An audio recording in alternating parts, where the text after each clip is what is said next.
For 80 years, aviation enthusiasts have argued about one question: which propeller-driven fighter was the fastest? In World War II? Today, we're settling it based on documented maximum speeds in level flight from official test data, wartime reports, and verified performance trials. Here are the 8 fastest propeller fighters that actually flew during World War II. These aren't prototypes that never left the ground or paper designs that existed only in engineers' dreams. Every aircraft on this list saw production and most faced enemy fire in actual combat. Their speeds were achieved through cutting-edge engineering, desperate innovation, and the relentless push to dominate the skies in humanity's most devastating conflict. Let's count down from number 8 to the absolute fastest propeller fighter that ruled the skies in 1945. At number 8 is Germany's Focke-Wulf FW190D9, reaching a maximum speed of 426 miles per hour. Known as the Dora or long-nose variant, this fighter represented a dramatic evolution of the radial engine FW190 series that had terrorized Allied pilots. Since 1941, the D9 replaced the earlier BMW radial engine with an inline Junkers Jumo 213A, requiring an extended nose that gave the aircraft its distinctive appearance. This change transformed the FW190 from a brutal low-altitude brawler into a high-performance fighter capable of engaging Allied bombers at altitude and holding its own against the latest American and British fighters. Production began in August 1944, and over 700 were built before war's end. Luftwaffe pilots praised its improved high-altitude performance while maintaining the excellent roll rate and robust construction that made the FW190 series legendary. In the desperate final months of the war, the Dora 9 fought against overwhelming odds in the defense of Germany. Number 7 is Britain's Hawker Tempest 5, capable of 435 miles per hour. Developed as an improved version of the earlier Hawker Typhoon, the Tempest featured a thinner wing profile and more powerful Napier Sabre engine that transformed it into one of the RAF's most effective low-altitude fighters. The Tempest entered service in April 1944, arriving just in time to face Germany's F-1 flying bombs. Its exceptional speed at low altitude made it the most successful V-1 interceptor of the war, with Tempest squadrons accounting for over 800 of the pilotless weapons.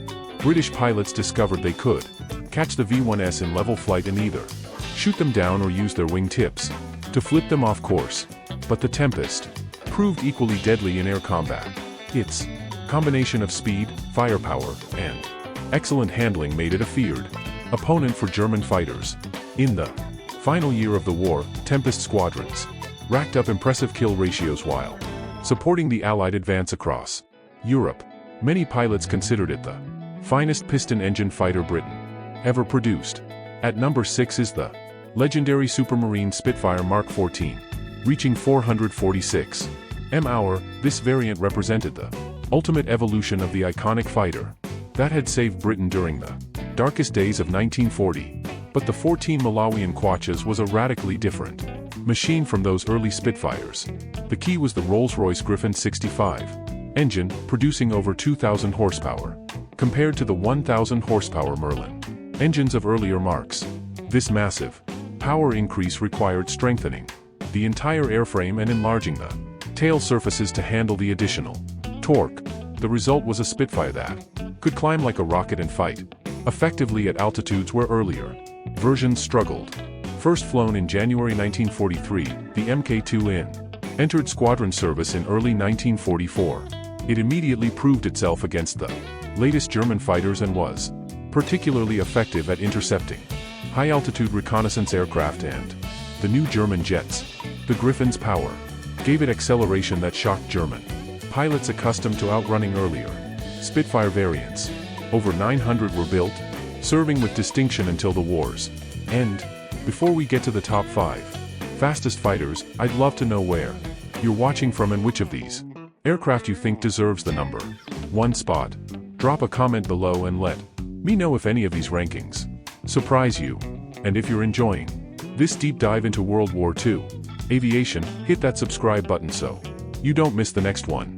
Number 5 is America's Grumman F-8F Bearcat, capable of 455 mph. Designed as the ultimate lightweight carrier fighter, the Bearcat represented Grumman's attempt to create the most powerful aircraft that could operate from escort carriers, the small jeep carriers that proved so valuable in the Pacific War.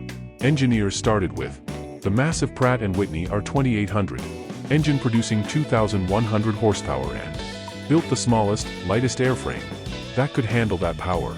The result was extraordinary. The Bearcat could climb to 10,000 feet in just 94 seconds, faster than any American fighter of the era. Its roll rate was phenomenal, and despite its small size, it packed 4 20mm cannons or 6.50 caliber machine guns. The Bearcat's timing was unfortunate. It entered service in February 1945, too late to see combat in World War II. Only 24 had reached operational squadrons when Japan surrendered in August, but its performance impressed everyone who flew it. Test pilots called it the finest handling fighter of the propeller era. In the post-war years, it became the mount of the Blue Angels and set multiple time to climb records that stood for decades. At number 4 is Germany's Focke-Wulf Tu-52H, reaching 469 miles per hour. This high-altitude interceptor represented Germany's desperate attempt to counter American and British bombers operating above 30,000 feet, where most German fighters struggled to perform. The Tu-152H featured extended wings spanning nearly 48 feet, a pressurized cockpit, and a Junkers Jumo 213E engine with a 2-stage supercharger. This combination gave it exceptional performance above 40,000 feet altitude, where most Allied fighters were gasping for air. At these heights, the Tu-152H could outclimb, outrun, and outmaneuver virtually any opponent. But the aircraft arrived far too late. Production began in November 1944, and perhaps 150 were built before war's end. Few reached operational units, and even fewer saw combat. Those that did earned respect from Allied pilots who encountered them. On April 14, 1945, Oberfeld-Weibel-Wilke flying a Tu-152H engaged 4 P-51 Mustangs at high altitude, shooting down 2 and damaging a third before escaping, a testament to the aircraft's capabilities. The Tu-52H symbolized Germany's technological desperation in the final months. It was an outstanding design that arrived when Germany lacked the fuel, pilots, and infrastructure to employ it effectively. What might have been a game share in 1943 became a footnote in 1945. Number 3 is the Republic P-47M Thunderbolt, capable of 472 miles per hour. This specialized variant of the famous Jug was built for one purpose: catching and destroying Germany's fast interceptor that could engage German jets and reach speeds that shocked pilots accustomed to flying earlier P-47 variants. Only 130 P-47s were built, entering service in December 1944 with the 56th Fighter Group, the only unit to operate the type. The 56th had specifically requested a faster Thunderbolt to counter the increasing German jet threat. In practice, the P-47M proved temperamental. Its high-performance engine required meticulous maintenance, and early models suffered from severe engine failures that grounded the fleet for weeks. Once these problems were resolved, the P-47M proved devastating. It combined the Thunderbolt's legendary toughness and heavy armament with speed that could match or exceed virtually any German piston engine fighter. The 56th Fighter Group flew P-47s until war's end, racking up kills against both conventional fighters and early jets. It represented the absolute limit of what could be achieved with the basic P-47 design. At number 2 was Germany's extraordinary Dornier Du 335 File the Arrow, reaching 474 miles per hour. This was unlike any fighter aircraft that flew during World War II, featuring a revolutionary push-pull configuration, with engines mounted at both nose and tail driving separate propellers. The concept was brilliant. By mounting one Daimler-Benz DB6003 engine conventionally in the nose and another behind the cockpit driving a pusher propeller at the tail, Dornier eliminated the drag of wing-mounted engines while doubling the available power. The result was a fighter with straight-line speed that exceeded almost everything in the sky, combined with heavy armament and armor that would have made it formidable in combat. But like so many late-war German designs, the WWII arrived far too late and in far too few numbers. Development delays meant the first prototype didn't fly until October 1943. Production aircraft began reaching test units in early 1945, but perhaps only 37 were completed before the war ended. None saw genuine combat, though several were evaluated in high-speed trials that confirmed their exceptional performance. The Du-335 represented German engineering at its most innovative and most desperate. It was fast, heavily armed, and unlike anything else flying. But its complexity, late arrival, and Germany's collapsing industrial base meant it never had a chance to prove itself in battle. Allied test pilots who flew captured examples after the war universally praised its speed and handling, calling it one of the finest piston engine fighters ever built. Had it arrived 2 years earlier, and at number 1, the fastest propeller fighter of World War II, the North American P-51 Mustang, reaching 487 mph. This ultimate evolution of the legendary Mustang represented the absolute peak of American piston engine fighter design. The P-51 was a comprehensive redesign, not just a tweaked P-51D. Engineers stripped nearly 1,500 lb from the airframe through lighter construction techniques, a redesigned fuselage, and removal of unnecessary equipment.